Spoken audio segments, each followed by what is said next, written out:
성경 읽는 방법을 세 가지, 어떤 면에서는 세 가지 단계로 이야기할 수 있어요. 첫 번째 읽는 방법은 눈으로 읽는 방법이에요. 이거는 글자만 알면 되는 법니다. 쉽죠? 우선 성경 열고 보면 되니까요. 중요하죠, 그래도. 두 번째 단계는 마음으로 읽는 단계예요. 성령의 조명을 받아 그 뜻을 깨닫고 마음의 감동과 뜨거움이 올라오는 거예요. 그래서 막 희열이 느껴지는 거예요. 그 다음에 세 번째 단계는 몸으로 읽는 단계예요. 깨달은 말씀을 생활로 실천해야 돼요. 실천이 없으면 열매가 없는 거예요. 오늘 본문에 율법 교사가 감히 진리의 본체 대신 예수님을 시험을 하려고 접근하고 하는 행동들이, 이 말씀은 제대로 아는지 모르겠는데 행동은 하지 못하는 그를 보고 그 대답은 잘하니까 내 말이 옳도다, 그러면 그렇게 행하라, 그러면 살리라, 행동하라고 강조하는 거예요. 그러니까 우리 신앙생활의 마지막 고비, 마지막 관문은 행함입니다. 실천입니다. 산상보훈의 결론도 듣고 행치 아니하면 모래 위에 집을 짓는 어리석은 사람으로 무너지고 만다. 그런데 행동하면 지혜로운 사람, 반석에 집을 지은 집이 무너지지 않듯이 승승장구한다는 거예요.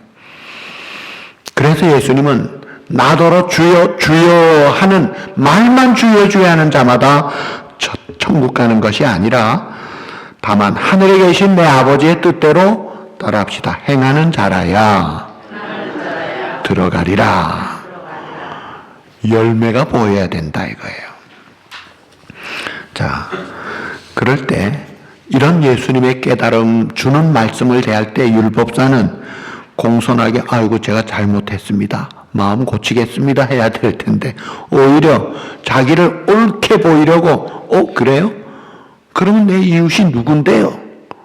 질문을 하는 그 질문에 예수님이 선한 사마리아 사람의 이 비유를 말씀합니다. 이 비유는 우리에게 친숙하기도 하지만 믿지 않는 사람들도 이 비유를 많이 압니다. 그래서 법에도 굿 사마리탄 법이 있어요. 병원 이름도 라크랜드 서펀에 굿 사마리탄 하스피탈이 있잖아요. 구제단체 이름도 굿 사마리탄 클럽을 많이 만들어서 알려진 내용이에요. 자, 그런데 이것은 그냥 단순히 이야기로 끝나고 그 넘어진 사람 도와줘 이 정도로 끝나는 게 아니라 이 속에 깊은 진리가 있습니다. 그래서 성경의 내용을 정확하게 깊이 알려면 그 배경을 잘 봐야 돼요. 그래서 사마리아 사람 비유 이전에 25절부터 왜 이 말씀을 하셨는가, 그 비유를 하신 이유, 그 목적을 깨달아 볼 수 있도록 하십시다. 자, 25절에 보시면 어떤 율법 교사가 일어나 예수를 시험하여 이르되 선생님, 내가 무엇을 하여 영생을 얻으리까? 그러니까 지금 공개적인 자리에서 예수님에게 어려운 질문을 걸어가지고 당신 진짜 랍비 맞아? 제대로 알고 있어? 그 인기 과장된 거 아니야? 뭐가 문제가 아니야? 아주 의도가 예수님을 시험하려고, 넘어뜨리려고, 잡으려고 하는 나쁜 의도, 나쁜 태도를 가지고 질문합니다. 그 태도는 나쁘지만 그 질문의 내용은 너무나 중요한 내용. 이거는 꼭 필요한 내용의 질문을 했어요. 그 질문 내용이 뭐예요? 내가 무엇을 하여야 영생을 얻으리까? 내가 영생을 얻으려면 무엇해야 합니까? 자, 우리가 믿지 않는 사람에게, 공부 잘하고 머리 똑똑한 사람에게, 제 친구들 중에 그런 애들이 있거든요. 고등학교 때 제가 이런 질문을 해봤어요. 야, 너 영생을 믿어? 천국을 갈 수 있어? 죽으면 어떻게 되지? 그러면요, 애들이 다 서울대학 간 애들이에요. 그것도 장학금 받고 간 애들인데, 야, 쓸데없는 소리 하지 마. 그걸 우리가 어떻게 알아? 아주 무시해요. 질문하는 저를 아주 구박을 할 정도입니다. 취급을 안 하려고 그래요. 왜요? 답이 없으니까. 모르니까. 여러분, 이거 중요한 문제예요. 우리가 애들 키울 때 애들이 학교 갔다 오면 얘야, 숙제부터 하고 놀아라. 보통 그렇게 이야기하잖아요. 숙제 잘하고 노는 애들은 놀아도 기뻐요. 그리고 엄마 보기에도 즐거워요. 근데 숙제 안 하고 놀기만 하다가 학교 가기 전에 숙제 이러면요, 그거 잘못됐는데. 여러분, 인생 살면서 숙제하고 살아야 됩니다. 가장 중요한 숙제가 뭐예요? 너 내일 준비됐어? 너 죽고 끝나는 존재가 아니잖아. 어떻게 할 거야? 대책이 없어요.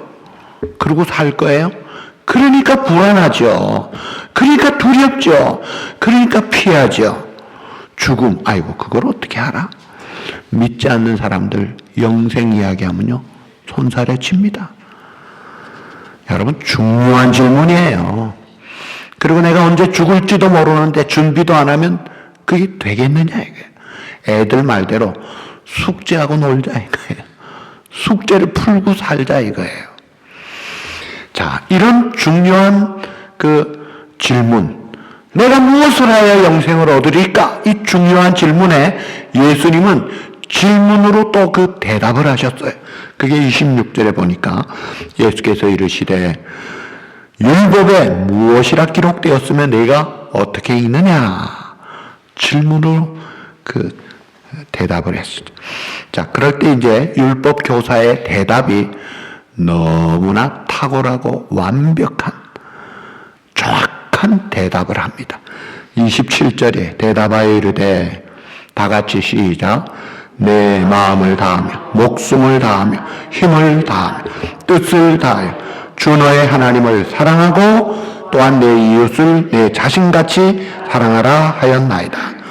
자, 신명기 6장 5절과 레위기 19장 18절을 딱 요약해가지고 핵심을 정확하게 완벽하게 대답을 합니다. 100점! 이건 A 플러스예요. 그리고 이 대답은 예수님이 마태복음 22장 37절 이하에서도 율법의 가장 큰 계명, 이것은 바로 이것이다 하면서 하나님을 사랑하고 이웃을 내 몸같이 사랑하라. 그 예수님과 똑같은 그런 대답이었어요. 그러니까 이 대답에는 전혀 문제가 없어요. 정확하고 훌륭합니다. 자, 그런 대답을 했으면 100점 해야 될 텐데, 그 다음 예수님이 28절에 보니까 내 대답이 옳도다. 그래, 필기시험 100점이다. 그런데 문제는 이를 뭐라고 했어요? 이를 행하라. 그러면 살리라. 여러분, 운전면허 시험, 이 필기시험, 리튼 테스트에 100점을 맞아도 그 다음 뭐가 있어요? 로드 테스트가 있습니다. 실기를 해야 돼요. 실기 떨어지면 떨어지는 거예요. 예수님의 이 시험은 지금 너 알고 있구나. 옳다. 100점. 그런데 행동해. 그거로 증거를 보이라는 거예요. 자, 그러면서 예수님 말씀이 이를 행하라. 그러면 살리라. 이 산다는 게 단순히 사는 게 아니라 영생한다는 거예요. 너 율법 지켜. 그러면 영생해. 여러분, 이상하지 않아요? 신구약 성경에 영생, 구원, 하나님의 자녀로 천국 가는 비결은 언제나 믿음이잖아요. 우리가 안 되니까 내 죄를 대속하신 예수 그리스도를 구주로 믿고 영접하면 죄 용서 안 받아 의인이 되고 그 주님을, 그 구주를 나의 주님으로 모시고 사는 삶이 이게 천국 백성의 삶인데, 지금 예수님은 율법 지키면 영생한다 이 말이에요. 이게 어떻게 된 거지? 하는 의심을 가질 수 있어요. 예수님은 지금 율법이라는 거울을 이렇게 보여주시는 거예요. 마음과 뜻과 힘과 목숨과 정성을 다해 진짜로 하나님을 사랑할 수 있느냐? 그리고 내 이웃을 내 자신, 내 몸 사랑하듯이 할 수 있느냐? 그런데 사실 정확하게 보면 어느 누구도 이 율법 앞에, 이 거울 앞에 나는 괜찮다 할 사람은 아무도 없음을 주님은 아신 거예요. 자, 이 율법의 역할은 거울 역할입니다. 우리를 비춰주는 역할이에요. 율법 본다고 해서 내 얼굴이 깨끗해지는 것은 아니에요. 자, 제가 속이 아파서 이머전시로 실려갔어요. 신장 결석이었어요. 콩팥에 돌이 있었어요. 그래서 검사를 했더니 돌이 큽니다. 이거는 안 되겠습니다. 수술해야 됩니다. 수술까지 했어요. 자, MRI, CT 찍는다고 낫습니까? 아니에요. 수술로 깨든지 부수든지 그 해결책을 통과해야 낫는 거예요. 그러니까 율법 역할은 내가 문제가 있구나. 여기가 문제구나. 지키지 못한다는 것을 깨닫게 해주는 역할을 하는 거예요. 그렇기 때문에 이를 행하라. 그래야면 살리라. 너 율법 지켜야 살아. 할 때에 정말 깨달음을 가진 율법 교사라면 안 되겠습니다. 저는요 해보니까 안 돼요. 도와주세요. 하고 주님 앞에 공손히 나가야 될 텐데 그때의 율법 교사가 하는 태도가 29절에 보니까 전혀 반대 행동에 그 사람이 그 율법 교사가 자기를 어떻게 옳게 보이려고 예수께 여짜대. 그러면 그 다음 뭐예요? 내 이웃이 누구니까? 이웃을 내 몸같이 사랑하라 했는데 옳게 보이려고 내 이웃이 누굽니까? 자, 물론 이 사람이 비교적 다른 사람보다는 이웃을 사랑했고 율법을 지키노라 열심히 노력한 것 같아요. 그러나 그것 가지고는 전혀 아니올시단데 그래도 자기는 지금 주장하고 있습니다. 여러분, 유대인의 이웃 개념은 우리가 이걸 잘 아셔야 이 말씀을 해석할 수가 있습니다. 자, 유대인들은 이웃은 모든 사람이 아니에요. 울타리 안에 들어온 사람이 이웃이에요. 그 울타리 바깥에 있는 사람은 이웃이 아니에요. 그래서 사랑해야 될 필요가 없는 사람이에요. 그러니까 자기가 할 만한 사람이면 울타리 안에 놓고 사랑하는 거 참 편하죠. 여러분, 사랑할 만한 사람 사랑하는 건 세리도 한다고 했어요. 어지간한 사람들이 아니라 동물들도 다 하고 있어요. 그러니까 울타리 바깥에 있는 사람을 사랑할 줄 알아야 되는데 그거는 원수로 생각합니다. 대적자로 생각하니까 이게 자기는 자신 있는 거예요. 울타리 안에 있는 사람 다 사랑하는데 이웃이 누굽니까? 자, 그럴 때 이제 예수님이 그 기준에 대해서 정확하게 해석을 해주려고 하는 거예요. 자, 영생에 관한 이 질문에 대한 비유의 대답으로 이웃을 설명하시는 사는 사마리아 사람의 비유가 30절에 이렇게 시작합니다. 예수께서 대답하여 이르시되 어떤 사람이 somebody 예루살렘에서 여리고로 내려가다가 누구를 만나요? 강도를 만나며 강도들 복수 여러 사람 강도들이 그것을 벗기고 때려 거의 죽게 만들고 버리고 갔다. 자, 예루살렘은 이 산의 높은 산이에요. 해발 762m라고 그래요. 해발 760m. 여리고는 해면보다 250m가 낮습니다. 사해는 400m까지 내려가요. 그러니까 이 여리고와 예루살렘의 고조 차이가 1km가 높아요. 1km가 넘어요. 그러니까 35km 사이에 굴곡이 심하고 암석도 많은 길에 이게 길이 가파르고 막 내려가는 길인데 거기에 도둑들이 강도들이 자주 출몰하는데 한 사람이 예루살렘에서 여리고로 내려가다가 아주 나쁜 강도를 만납니다. 그래가지고 돈만 뺏기는 게 아니라 옷도 뺏기고 실컷 두들겨 맞고 죽을 지경이 된 상태로 버려두고 가버렸어요. 죽으라고 한 거예요. 아주 잘못 만난 거죠. 아이고, 그냥 죽게 딱 됐어요. 자, 그런데 감사하게 31절, 32절에 인기척이 있고 사람들이 지나가는데 보니까 마침 한 제사장이 그 길로 내려가다가 그를 보고 뭐예요? 그 다음 피하여 지나가고 또 이와 같이 한 레위인도 그곳에 이르러 그를 보고 피하여 지나가고. 이야, 신분상 마땅히 사랑을 실천하는데 앞장서야 될 사람들이 보통 사람이 하지도 않을 엉뚱한 행동을 합니다. 죽었는지 살았는지 최소한의 기본 그런 노력도 하지 않고 쓱 지나가는 그 모습, 아무리 변명을 해도 정당화할 수 없는 잘못된 행동이에요. 지금 사람이 죽어가는데, 생명이 오락가락하는데, 그런 절실한 사람이라면 보통 자연인이라도 아이고 큰일 났구만 하고 붙어야 되잖아요. 그런데 이 제사장, 이 레위인이 그냥 지나가요. 많은 학자들은 아마 자기가 강도에게 자기도 만나 죽을까봐 겁을 내고 갔던지, 안 그러면 율법에 레위기 21장 1절 이하에 보니까 그 죽었으니까 피를 묻히면 이게 부정탄다고 생각해서 갔는지. 자, 그래서 그냥 지나가면 부정타지 않은 거죠. 피도 안 묻힌 거죠. 그러고 가서 제사를 집례하고 일을 하면 사람들은 깨끗한 의복에 그 깔끔한 의상에 행동하는 걸 보고 아무 문제 제기를 안 하죠. 피를 묻히고 뭐 이상하게 된다, 막 혼잡하게 된 가운데 하면 좀 이상하지 않나요? 그래서 그런지 모르지만 하여튼 이 제사장 레위인은 어떤 도움도 주지 못하고 보기만 하고 갑니다. 이야, 우리 예수님은 어떤 분이에요? 마가복음 10장 45절, 인자의 온 것은 섬김을 받으려 함이 아니라 도리어 섬기려 하고 많은 사람의 대속물로 주려 하심이라. 그러니까 사람이 내가 참 잘해야 되겠다 마음 먹고 진실된 변화와 회개를 하려면 존 웨슬레는 말하기를, 아무리 그 사람이 회개했다 해도 돈주머니가 회개하지 않은 사람의 회개는 믿을 수가 없다.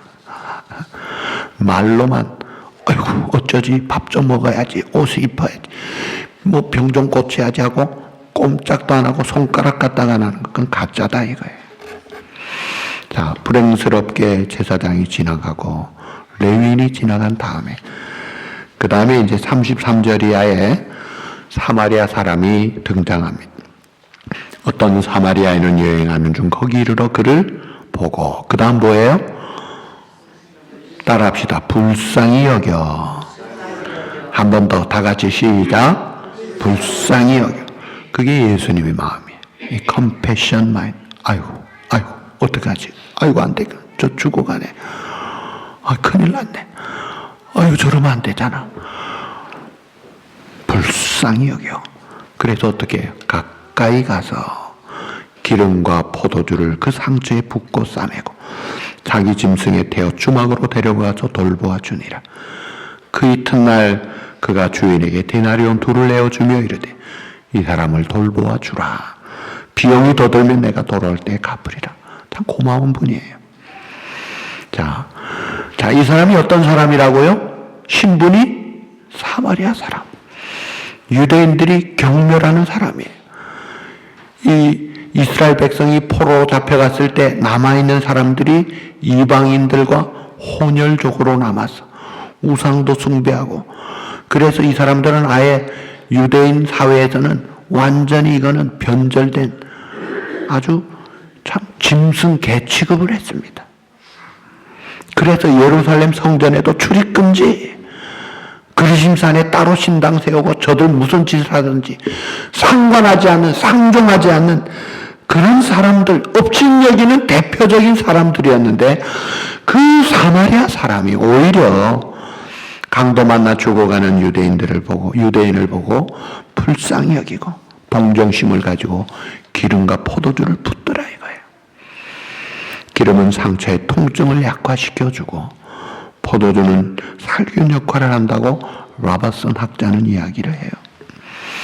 무슨 압박붕대 밴데지를 갖고 다니는 사람이 아니잖아요. 아마 자기 옷을 찢어서 그 피나는 데를 묶어준 것 같아요. 그리고 그 탈진한 쓰러진 죽어가는 환자를 자기가 타고 낙에다가 태웁니다. 그리고 주막까지 데리고 가요. 이 주막이라는 것이 성경에 여기만 나타나는 단어예요. 누구나 받는 장소로 선인적이고 큰 여인숙 같은 곳입니다. 오늘날 교회가 그 역할을 해야 돼요. 지금도 예루살렘과 여리고 중간에 선한 사마리아인의 주막이라는 유적을 세워놓고 이 사마리아 정신, 선한 사마리아 사람의 정신을 고취시키는 역할을 한다고 그래요. 자, 그러면서 주인에게, 그 주막 주인에게 부탁하면서 데나리온 2를 주면서 내가 돌아올 때 갚을 테니까 더 들면 더 쓰십시오. 그러면서 돌보게 했는데, 그 자기가 돌보고 또 돌봄을 맡겼는데, 이 돌보다는 단어가 디모데전서 3장 5절에 나오는 단어와 똑같습니다. 책임진다, 끝까지 돌본다 하는 그런 단어예요. 끝까지 돌보고 있어요. 그리고 데나리온 2를 주었다고 했는데, 폴리비우스라는 역사학자는 그 당시에 데나리온 2는 2달치 숙박료라고 그래요. 확실하게 풍성하게 지키고 확실하게 살리려고 확실하게 투자하고 자기가 바쁜 사람, 여기 이튿날에 했는데 시내산 사본에 보면 그 이튿날이 그날 새벽에라고 돼 있어요. 그러니까 굉장히 바쁜 분이에요. 바쁜 일정에 가야 되는 자기의 일정, 시간, 경비 이런 걸 희생하면서 확실하게 한 사람을 살리는 그런 그 모습을 볼 수가 있다 이거예요. 자, 이런 이야기를 예수님이 하시고 질문하는 율법 교사에게 마지막 질문을 합니다. 내 생각에는 이 세 사람 중에, 제사장, 레위인, 사마리아 사람 중에 누가 강도 만난 자의 이웃이 되겠느냐? 율법사 질문은 누가 내 이웃입니까? 했는데 예수님 질문은 누가 어려운 자의 이웃이 되겠느냐? 그러니까 율법사의 입장은 내가 사랑하는 사람이니까, 이웃이니까 사랑할 수 있다는 그 관점에서 울타리 안에 들어온 사람은 이웃이니까 내가 사랑해야죠. 이웃이니까 사랑해야지 하는 그 단계예요. 근데 예수님은 그게 아니에요. 사랑하니까 이웃이 된다. 이웃을 만들라 이거예요. make a neighbor, 이웃을 만들라 이거예요. 자, 유대인들은 지금 이 사회에서도 동족이라 그러면요 끔찍하게 위해줍니다. 자, 마태복음 5장 43절에 예수님이 그런 말씀을 인용하셨죠. 내 이웃을 사랑하고 내 원수를 미워하라 하였다는 것을 너희가 들었으나, 유대인들은 이웃을 사랑해, 그러나 원수를 미워해. 그게 유대인들의 법이에요. 그러니까 이웃과 원수를 구분합니다. 저 사람 이웃, 저 사랑해야지. 저 사람 원수, 이건 아니야. 딱 구분을 합니다. 그렇다면 이 사마리아 사람은 유대인이 무슨 관계가 있습니까? 교리가 다릅니까? 신조가 다릅니까? 전혀 맞지 않고 오히려 경멸하는 유대인을 왜 사랑합니까? 그러니까 유대인의 이웃과 사랑의 법칙으로는 할 수 없는 일을 예수님은 지금 그걸 깨는 거예요. 이웃이니까 사랑하는 것을 하지 말고 사랑함으로 이웃이 되라는 거예요. 자, 그래서 누가 강도 만난 자의 이웃이냐 할 때 이 유대 율법 교사가 답을 정확하게 하려면 그 선한 사마리아 사람이군요 라고 말을 해야 되는데 그렇게 대답하지 않죠. 자비를 베푼 자니이다. 사마리아 사람이 자기 입에서 나오지 않아요. 원수지간에 상종조차 않는 사마리아 사람이 무슨 그런 일을 하겠느냐? 말도 안 꺼냅니다. 자, 그것이 이 세상의 모습이에요. 유대인만 그렇습니까? 오늘 우리도 그렇지 않아요? 울타리 안에 들어온 사람 사랑합니다. 우리끼리 사랑합니다. 우리끼리 좋아하고, 우리끼리 예배드릴 때 좋아하고, 바깥에 있는 사람은 관심도 없어요. 그거 아닙니다. 예수님은 하나님과 원수된 관계에 자기의 몸을 들여서 십자가로 둘을 하나로 연합하여 자신이 화평이 되셨다. 조건 없이 사랑하는 거예요. 그것이 복음의 핵심이에요. 원수까지도 이웃으로 만들어버리는 사랑, 용서, 희생, 이것을 주님은 보여주셨고 하셨고 그 혜택을 받은 우리가 그런 삶을 살아야 되지 않느냐. 마태복음 5장 44절에 보면 너희가 너희를 사랑하는 자를 사랑하면 무슨 상이 있으리요? 세리도 이와 같이 하지 아니하느냐. 로마서 12장에도 할 수 있거든 너희로서는 모든 사람과 더불어 어떻게 하라? 화목하라. 내 원수가 줄이거든 먹이고 목마르거든 마시게 하라. 그리함으로 내가 숯불을 그 머리에 쌓아 놓으리라. 악에게 지지 말고 선으로 악을 이기라. 자, 원수지간에 쌓인 불신과 증오가 있다고 할지라도 녹일 수 있는 것은 이 사랑, 용서, 희생뿐입니다.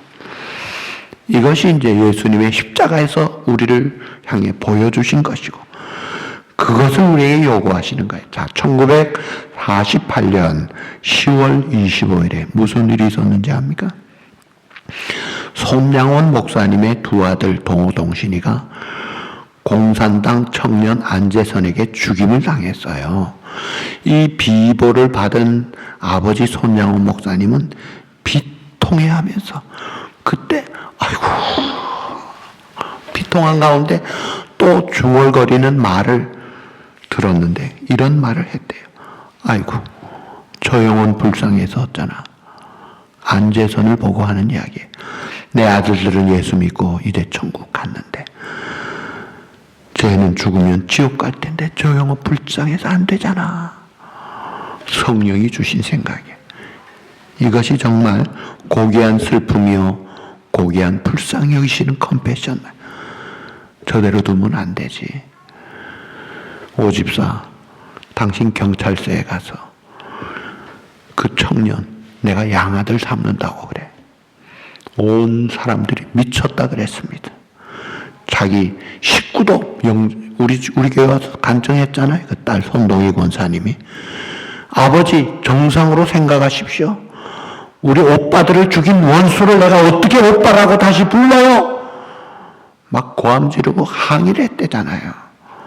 아니야. 저 영혼 불쌍해. 그게 컴패션 마인드예요. 그게 주님의 마음이다 이거예요. 자, 제사장은 지나가면서 율법 교사와 똑같이 율법주의의 정죄 판단 잘하는 마음이에요. 여러분 이 세상에 참 안타까운 불행한 일들이 많이 일어나요. 자녀가 망가지고 자녀가 가출을 하고 자녀가 참 엉터리 생활하며 망가진 부모 마음이 망가져.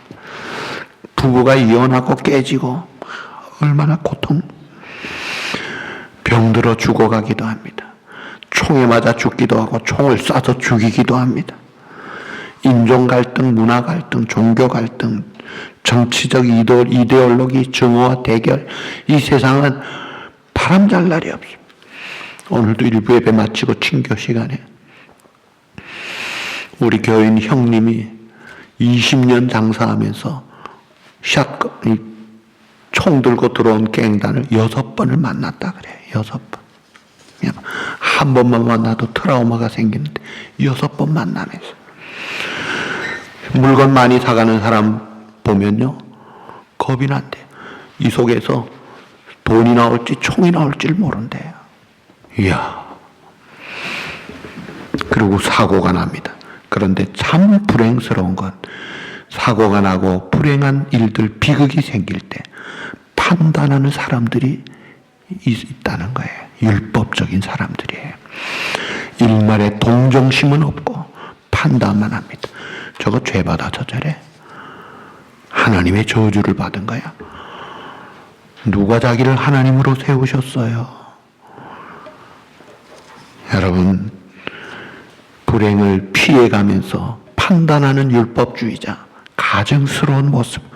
우리 주님은 그것을 매우 싫어하셔서 마태복음 23장 읽기도 어려울 정도로 분노하시고 저주하십니다. 이 회칠한 무덤, 독사에서 얼마나 진노하셨습니까?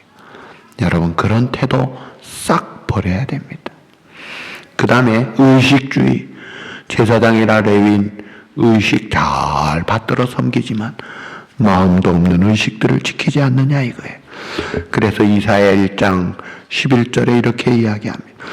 너희의 무수한 재물이 내게 무엇이 유익하냐?